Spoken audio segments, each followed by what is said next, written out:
Friends, the last time that I reached out to you via the medium of video was the first day of my tenure, the first day of Elul, back in September. And it strikes me that Chanukah is the perfect time to rekindle this vehicle for us to be in touch.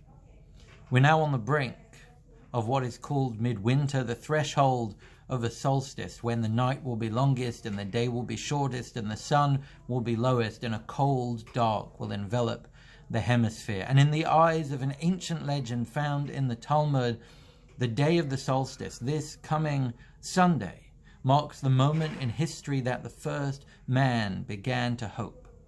Our sages imagine Adam, after his and Eve's expulsion, discerning sunset getting earlier each day and dawn getting progressively later. His instinctive guilt over the original sin then led him to think that it were he and Eve that was responsible for the dwindling of daylight, that it was their misdeed that sowed the seeds of material annihilation which budded slowly over time, flooding the cosmos with a ripening chaos. And this, he thinks, is the penalty about which they had been forewarned, the threat of death that preceded their sin but never seemed to come to be. He and Eve, he realized, were not to die as if from a poisoned apple, but their betrayal had cut deep into the fabric of being and unleashed a slow corrosion which would end existence in an all-consuming dusk. So in the face of the sunset of material life, Adam turned penitent and spent 8 days in prayer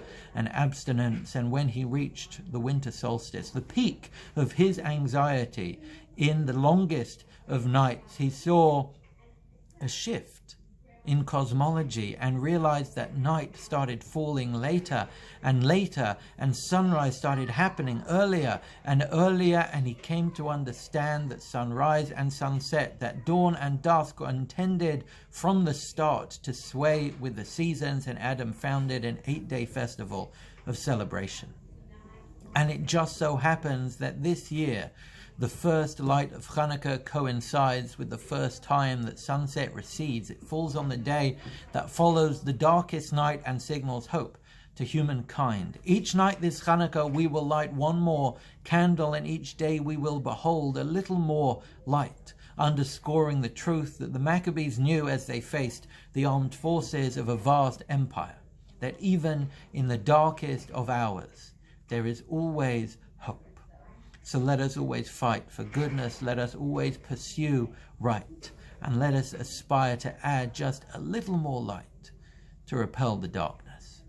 And in that vein, to mark this pivotal moment over the coming week, there will be 3 events to which everyone is invited and encouraged to attend. Number 1, this Motzei Shabbat at 8:30 p.m. we will have the honor of hosting Sivan Rachav Meir, a renowned Israeli journalist and broadcaster who is here for the year, teaching at Yeshiva University and all over the country. It is incredibly promising, and everyone is encouraged to come. Number 2, this Sunday evening from 3:45 to 5:45, there will be a communal grand Chanukah celebration in Cunningham Park, where there will be fire shows and fun and friends and food and entertainment.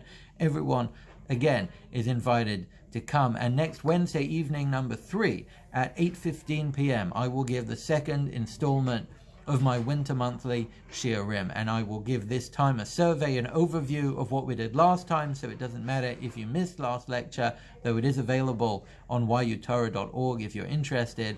And in this lecture we will explore all sorts of timely and contemporary cases in which halakha and human dignity appear to collide. And in that spirit, I want to wish you all a wonderful week, a Shabbat Shalom, a hope-filled solstice, and a brilliant Chanukah.